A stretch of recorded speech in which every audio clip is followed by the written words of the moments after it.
আমি এখন চণ্ডী মন্দিরে যাচ্ছি রিক্সা করে। তো বন্ধুরা, মঙ্গলচণ্ডীর মন্দির, এটা হচ্ছে রায়বাহাদুর রোড নিউ আলিপুর। তো আমরা এখন চণ্ডী মন্দিরে যাব, পুজো করব। তো তোমাদের দেখাচ্ছি, চলো। এখান দিয়ে 5 মিনিটের মতো রাস্তা। তো চলো চণ্ডী মন্দিরে পুজো দিয়ে তোমাদের দেখাবো চণ্ডী মন্দির। তোমরা কিভাবে আসবে, নিউ আলিপুর দিয়ে আসলে অটো রিক্সা করে আসতে পারো, চণ্ডীতলা বললেই সেখানে পৌঁছে দেবে। রিক্সা করে আসলে চণ্ডীতলা বললেই সেখানে পৌঁছে দেবে। এখানকার মা খুবই জাগ্রত, দূর দূরান্ত থেকে ভক্তরা এখানে এসে পুজো দিয়ে যায়, বিশেষ করে জ্যৈষ্ঠ মাসের মঙ্গলবার। আমি এখন চণ্ডী মন্দিরের গেটের কাছে এসে গেছি। এই গেটটা পার হলেই চণ্ডী মন্দির। তো এখান দিয়ে পায়ে হাঁটা 2 মিনিটের পথ।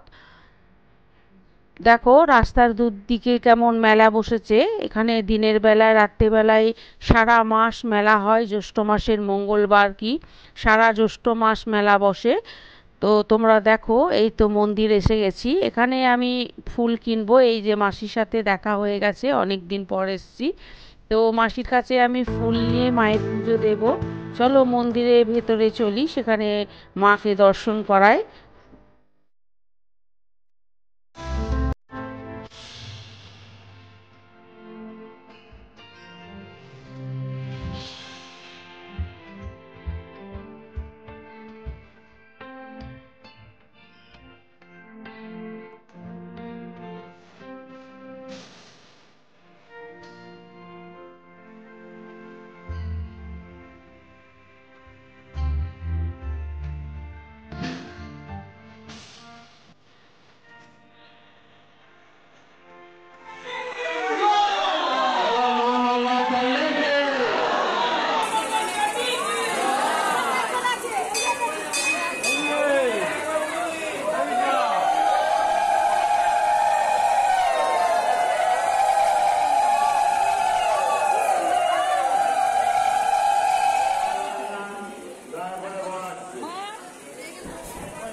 আমার পুজো দেওয়া শেষ হয়ে গেছে। তো আমি এখন তোমাদের দেখাচ্ছি। দেখো মন্দিরের এটা হচ্ছে নাটশালা। এখান দিয়ে মায়ের অঞ্জলি দেওয়া হয়।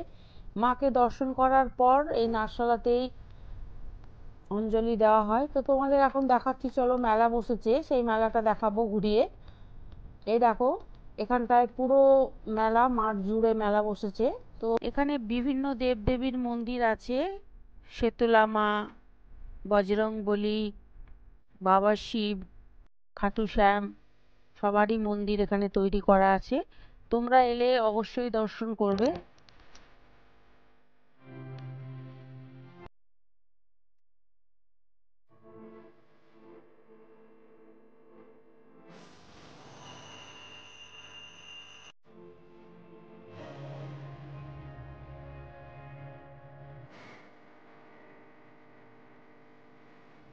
মন্দিরের পরিবেশ খুব সুন্দর, খুব সুন্দরভাবে সাজানো আছে মন্দির। তো আমার পুজো দেওয়া শেষ হয়ে গেছে, আমি এবার বাড়ি যাব। তো তোমাদের একটু মন্দিরটা ঘুরিয়ে দেখে নিই। তো এই যে দেখছো, এটা হচ্ছে মন্দির, মন্দিরের গেট। আর আমি বাইরেটাও দেখাবো। তো দেখো, এই যে বাইরেটাতে মেলা বসেছে, দোকানপাট সমস্ত বসে আছে। তো এটা সারা মাস থাকবে এই মেলাটা। আর তোমরা অবশ্যই এখানে এসে পুজো দিয়ে যাবে, মায়ের মনস্কামনা জানিয়ে যাবে। মন্দির কর্তৃপক্ষরা খুবই সুন্দরভাবে মন্দিরটাকে পরিচালনা করেন, সুন্দরভাবে পুজোর ব্যবস্থা করে দেন, কোনো যেন অসুবিধা না হয় ভক্তদের। আমরা এখন রায়বাহাদুর রোড দিয়ে হেঁটে চলেছি। প্রচণ্ড রোদ্দুর। মা চণ্ডীর পুজো দেওয়া হয়ে গেছে। ভিড় খুব কম ছিল, ছাতাটা বন্ধ করি। তো মঙ্গলচণ্ডীর চতুর্থ দিনের পুজো, তো এবার চতুর্থ মঙ্গলবার, আরেকটা মঙ্গলবার আছে। তো এবার আমি মিষ্টির দোকানে একটু মিষ্টি কিনবো। এই যে হচ্ছে মিষ্টির দোকান।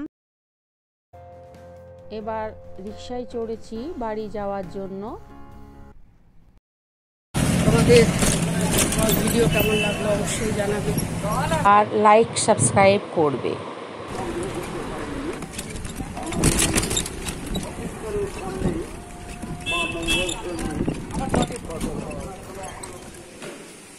পুজো দিয়ে এসে দেখি বাড়িতে একটা চড়াই পাখি পড়ে আছে, কারণ আমাদের বাড়িতে অনেক চড়াই পাখি আছে।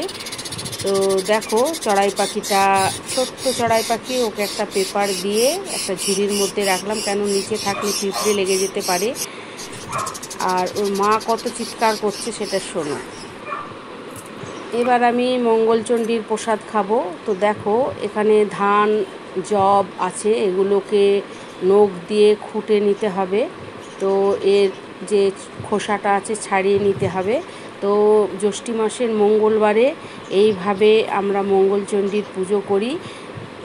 বাচ্চা মেয়েরাও করতে পারে, যার যেমন ভক্তি সে সেরকমভাবে। আমি তো অনেক ছোটোবেলা দিয়ে এই মঙ্গলচণ্ডীর ব্রত করছি। তো দেখো এইভাবে নখ দিয়ে খুঁটে, এটাকে গোঁত বলে, তো গোঁতটাকে তৈরি করে গিলতে হবে, জল দিয়ে ভালোভাবে গিলে তারপরে কোনো কিছু খাবার খাওয়া যায়।